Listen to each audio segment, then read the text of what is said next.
Hoje, o Camboja alcançou o número de 14 milhões, dos quais 96% são budistas e os cristãos são pouco mais de 1% da população. Para nos contar mais, é um grande privilégio meu receber o bispo de Phnom Penh, Sua Excelência Oliver Schmidt-Häusler. Bem-vindo, Excelência, e obrigado por estar aqui conosco em nosso programa. Muito obrigado. Estou muito feliz de estar aqui com vocês hoje.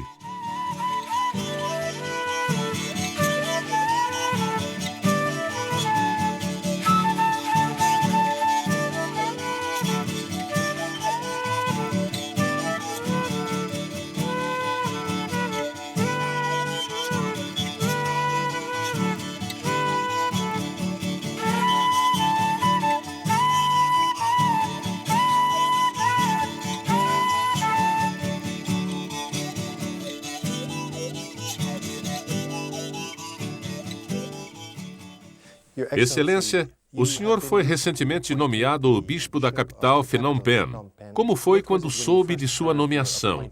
Qual foi sua reação? Sim, me tornei bispo no último dia 20 de março e recebi a informação do núncio antes do Natal. Foi um choque. Fiquei surpreso e também receoso porque sou muito jovem. Quantos anos o senhor tinha? Eu tinha apenas 39 anos, agora tenho 40. Portanto, talvez eu seja o bispo mais novo do mundo. E eu fiquei também um pouco como Jeremias. O que posso fazer? Sou tão novo. Mas então me lembrei de Maria que disse, sou a serva do Senhor. Portanto, eu decidi que iria dizer, ok, eu o aceitarei. Excelência, o senhor vive há 12 anos no Camboja. Foi uma decisão sua ir para lá ou o senhor foi convidado pela Missão Estrangeira de Paris, ordem religiosa que está enviando muitos missionários para a Ásia? Sim, sou membro da Missão de Paris e recebi minha missão quando me tornei diácono. E naquele tempo, o superior-geral contou a todos depois da ordenação. O padre Oliver irá para Camboja. Então foi. O senhor ficou com medo? Foi também uma surpresa, mas fiquei muito feliz. De fato, fiquei no Japão por 3 anos como seminarista. E eu amo a Ásia. E quando recebi essa missão, fiquei tão feliz de poder ir ao Camboja. O senhor trabalhou durante 10 anos nas paróquias rurais. Como foi essa experiência para o senhor? O que o senhor aprendeu do povo do Camboja? Sim, fiquei na zona rural por 10 anos. Foi uma experiência maravilhosa para mim. Especialmente o lugar onde fiquei. Era uma igreja muito pequena. Quando cheguei, havia apenas um cristão. E todos juntos começamos tudo. Começamos a construir a igreja, começamos a ter um grupo de jovens. Tivemos batizados em 2003, 2005 e 2009, que chegaram a um total de 98 pessoas. Portanto, hoje, há quase 100 pessoas naquele vilarejo onde o senhor começou com um. Sim, e temos 35 catequizandos, que serão batizados no ano que vem. E começamos uma pequena escola, com ensino médio, educação infantil. Temos também um outro centro, e, portanto, a vida com o povo rural foi muito bom. Porque o povo Khmer é muito amigável, e eles me tratavam muito bem. E foi uma experiência muito boa para a minha vida de sacerdote, e será difícil para eu deixar. Sim. 96% do povo no Camboja são budistas. Como é trabalhar nesse ambiente? Por exemplo, estão começando a evangelizar. O senhor tinha um catequista e ele o ajudou a desenvolver. Como foi sua reação? Qual foi a reação dos vilarejos próximos? Estavam abertos ao fato de que, de repente, havia um vilarejo cristão começando entre eles? Nesse vilarejo, tivemos muita sorte. Deus estava conosco. E o povo nos aceitou muito bem. especialmente porque tivemos uma escolinha de educação infantil. Todos os pais, até budistas, mandaram suas crianças.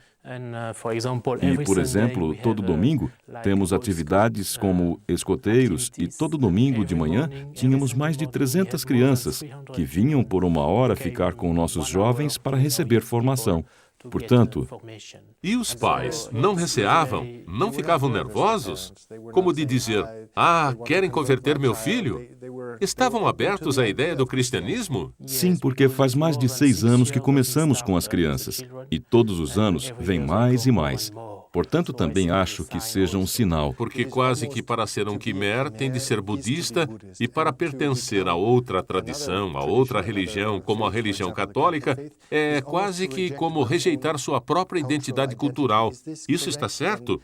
E como vocês superam esse desafio cultural?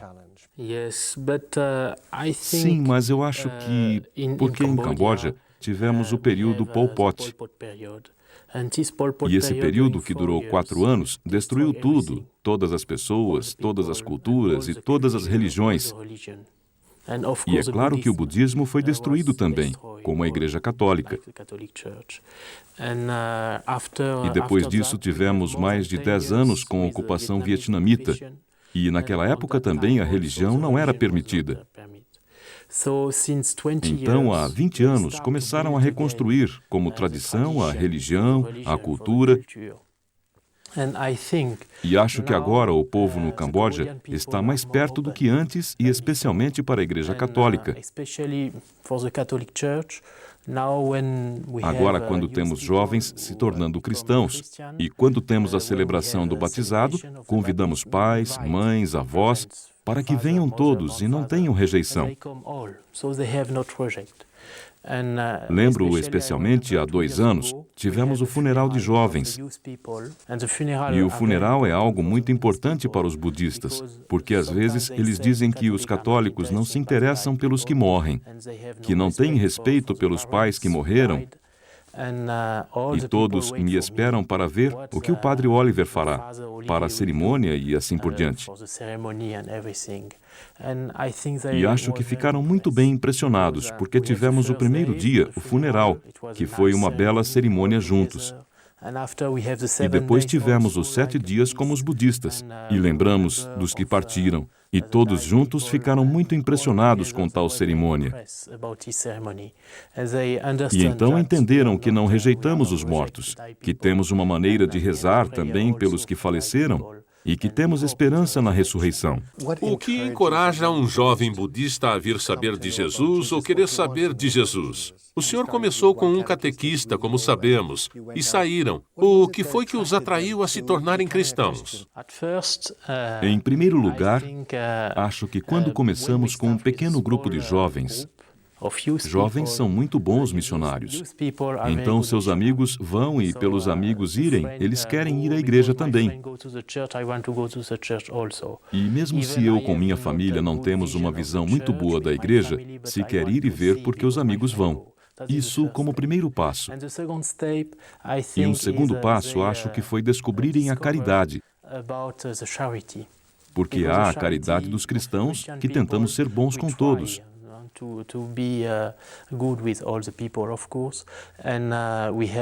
E temos um grupo de caridade em toda a igreja. E tentamos ser muito próximos dos pobres, não só do povo católico. Ajudamos muitas famílias budistas. Então acho que isso é um segundo passo. Como digo a eles muitas vezes, para abrir seus corações e amar a todos. Esse é o segundo passo. E um terceiro passo muito importante é o encontro com Jesus. Toma tempo, é claro, porque é uma experiência nova. Mas através das orações, de escutar o Evangelho e tudo junto, passo a passo, eles se encontram com Jesus. Mas é claro, recebemos muitos jovens, como por exemplo em minha igreja, acho que somos mais de 100 todo domingo, mas temos apenas 40 batizados, porque outros vão a outros lugares em Phnom Penh. Portanto, temos mais de 60 budistas que vêm à igreja. E dessas 60 pessoas, talvez tenhamos 20 a 30 que continuarão e o restante parará, mas recebem essa formação e experiência de caridade. Quantos batizados você tem por ano?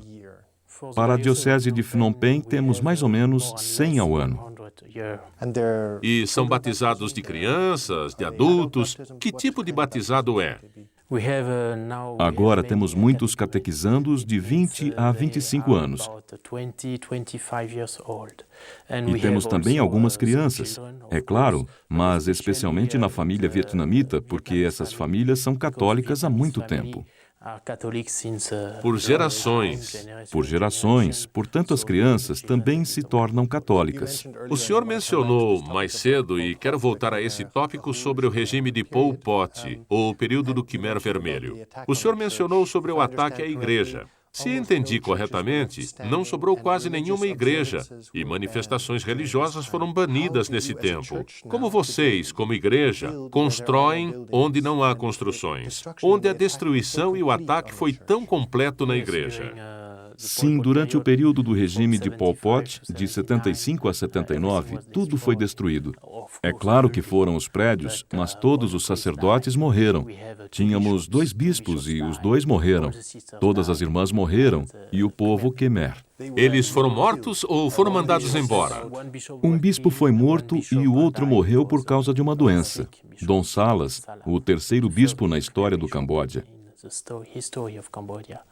E é claro, 2 milhões também morreram do povo Khmer, não só os católicos. E quando o primeiro missionário voltou a Camboja, novamente foi em 99. 89. 89. E naquele tempo tinham as primeiras celebrações depois de mais de 13 anos. Deve ter sido extraordinário. Sim, foi durante a Páscoa. E talvez eram em 1.500 Khmers que vieram. E nisso temos os antigos católicos Khmer, desde antes do Pol Pot. E alguns católicos novos, porque durante esse período, nos anos 80, tivemos os campos na fronteira tailandesa e os missionários eram muito ativos nos campos. E tínhamos também algumas conversões. Então a igreja começou com aproximadamente 1.500 pessoas Khmer. Agora é um momento de reconstrução, não só do catecismo, mas também físico, da construção de igrejas. Essa deve ser uma parte muito importante de suas atividades. Como isso está se desenvolvendo? Sim, começamos a construir pequenas igrejas na zona rural. Em Phnom Penh, temos apenas uma igreja, que foi o seminário menor antes do Pol Pot.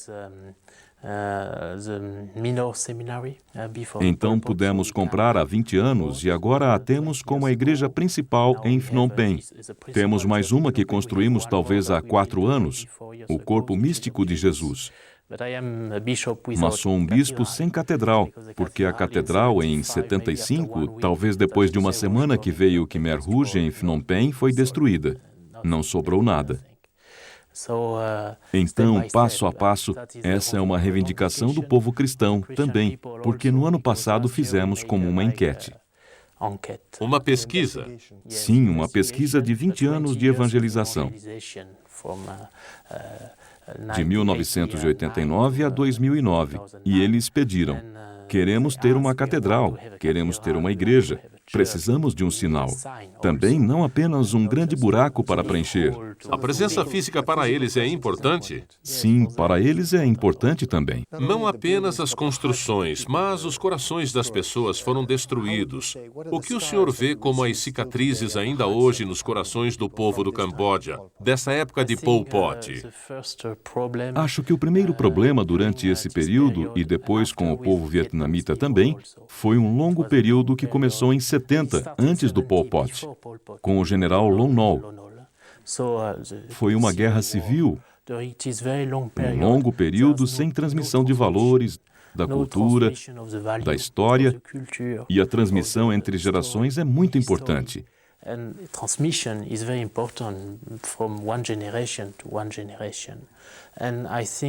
E acho que isso é um grande problema, porque houve uma interrupção na transmissão. Porque os pais dos jovens, agora, tentam sobreviver e tentam encontrar comida e um teto para ficar. Portanto, eles não têm tempo para transmitir tudo o que eles têm para transmitir. Sim. E acho que para os jovens é um grande desafio.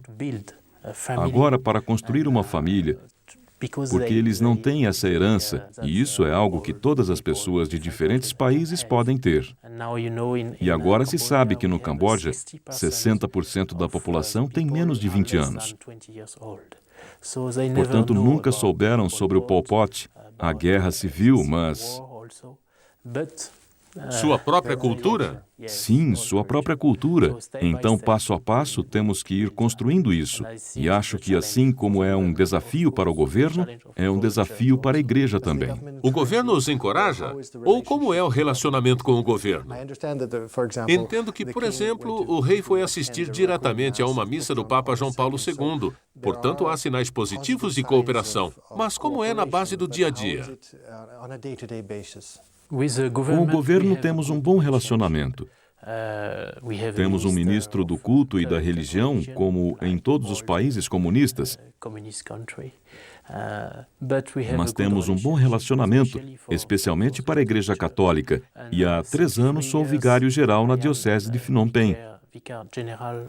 Portanto, tenho muito contato com o governo também. E todas as vezes nos recebem muito bem.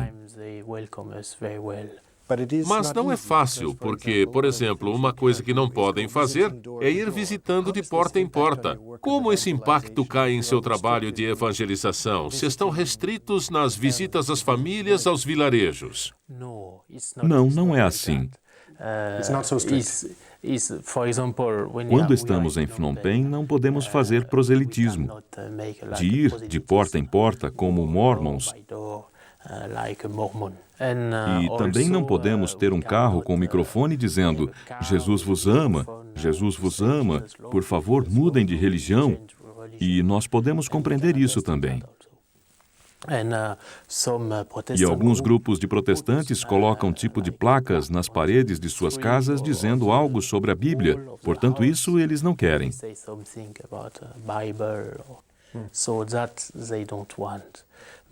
Mas posso visitar todas as famílias no meu vilarejo, é claro. Os budistas e católicos posso visitar e não tem problema, porque nos conhecemos também. Portanto, acho que com o governo, passo a passo, porque explicamos muito sobre católicos, e isso é importante também para distinguir protestantes de católicos.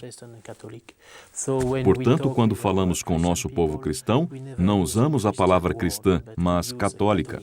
Qual é o problema? É, por exemplo, que as seitas protestantes são igrejas baseadas na personalidade? O que é que está provocando reações tão negativas da parte do governo?